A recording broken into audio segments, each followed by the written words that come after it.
Football 101 with Coach Bret Bielema. Brought to you by Carl, the official health provider of Fighting Illini Athletics. Welcome back to Football 101. Martin O'Donnell, joined as always by Coach Bret Bielema. And Coach, last week we were up looking down on Zupke Field, and now we're here. What do you think so far? You know, 6 games in, had quite a few opportunities to play here on the field. Well, I know I've enjoyed 2 of them, but really, I think one of the things that jumped out to me when we were in fall camp, one of our season goals for this year is they wanted to protect our home field, right? And for players to think that way and act that way and talk that way, if it's important to them, it's going to be important to them in the way they play, and I think this is a step in the right direction. Well, and one thing we saw on the turf down here last week against Charlotte was obviously Chase Brown having a huge game, you know, Big Ten Offensive Player of the Week, very deserving. And so I think there's a lot of talk about Chase, and obviously you can touch on him, but the blocking, right? As a former offensive lineman, a lot of times people think blocking, you have the offensive line, but you know, the tight ends, you don't get long runs without receivers blocking downfield. What did the film tell you? You know, it was awesome, and I know you know this as a former player as well. The running back, yesterday, Chase, when all of his accolades were coming out and all the Player of the Week, he immediately sent out a retweet identifying, trying to get an NIL for his offensive lineman, right? So, like, you know, he understands, hey, as a running back, I'm only going to be as good as the guys blocking. But Darian Lowe played his best game. Doug Kramer played another really good game. Palchel played a good game.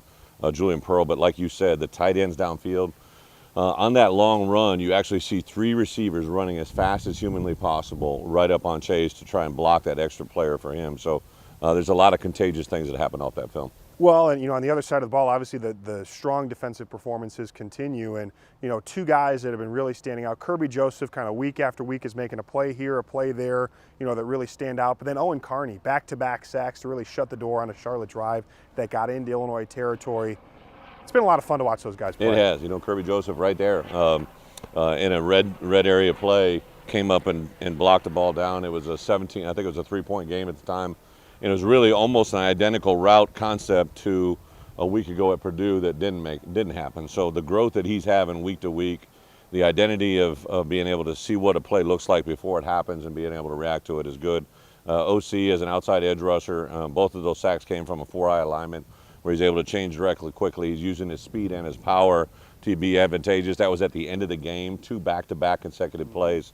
So even him, then Isaiah Gay, who a lot have been said obviously when we made transition, but he came in and played his second best consecutive game in a row. He actually deflected that ball that went into Keith Randolph's hands. So a lot of the guys defensively kind of stepping up to the challenge. Yeah, absolutely stepping up. And you know, again, obviously defensively, it's been interesting the past 3 weeks playing teams that are very pass heavy. You know, obviously switching this week against Wisconsin, it's a Big Ten West team, right? Yeah. They want to run the football. So, you know, defensively in the week of game prep, other than just kind of scheme specific things, is there anything different with you knowing a team that's going to be playing kind of heavy personnel and try to run the ball right? Well, they do, but they also take their shots. They're very, very schematic each week there on what their approach is, what formation, what personnel groupings, how they're trying to do it.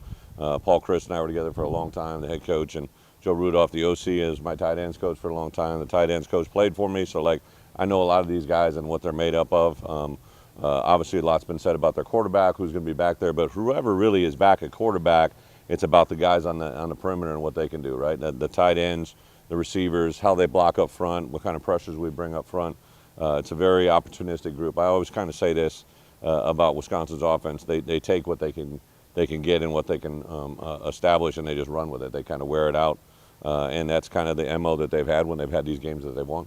Yeah, well, and so this weekend it's an afternoon game. It's a homecoming game. What do you think of when you think of homecoming? Well, you know, it's something as a player you really probably don't have a full understanding. It's a lot more to the outside world that it's their one time a year maybe where they all come back. But homecoming is exactly what it means, and it was actually possibly originated, right? At the University of Illinois. You can be definitive. We can be definitive, at the University right? of Illinois. And there's a little bit of argument about who might have, but in the ballpark, everything is there. And I would say that from the outside world looking in, homecoming, but also just this past weekend, right, against Charlotte. And I've said it, you know, we're hopefully coming here to play in a lot bigger games than against Charlotte and win. But to go out after the game and to, you know, grab my wife's car that was in the parking lot. We had to drive through a tailgating section and just see people enjoying and having fun and their families. There's a lot to winning, right, in this building, to give our players that and to give our coaches that. But to be able to give our fans a win and let them enjoy a day is really special. Yeah, well, and certainly looking forward to more of those days to come. But, you know, say you're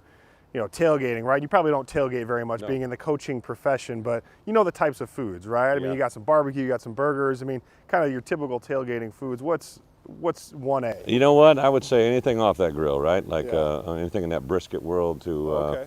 to also just a good old-fashioned burger would be a good thing by me.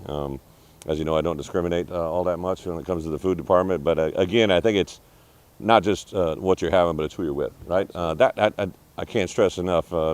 Come out of 2 wins here, and hopefully many more in Memorial. But to stroll through that parking lot, we stopped in the first week, just kind of ran into some random people, and you could see the joy and the excitement they had in those weekends, and that's what makes it special. Absolutely. Well, Coach, thank you for your time, and thanks for stopping by Football 101. Football 101 with Coach Bret Bielema.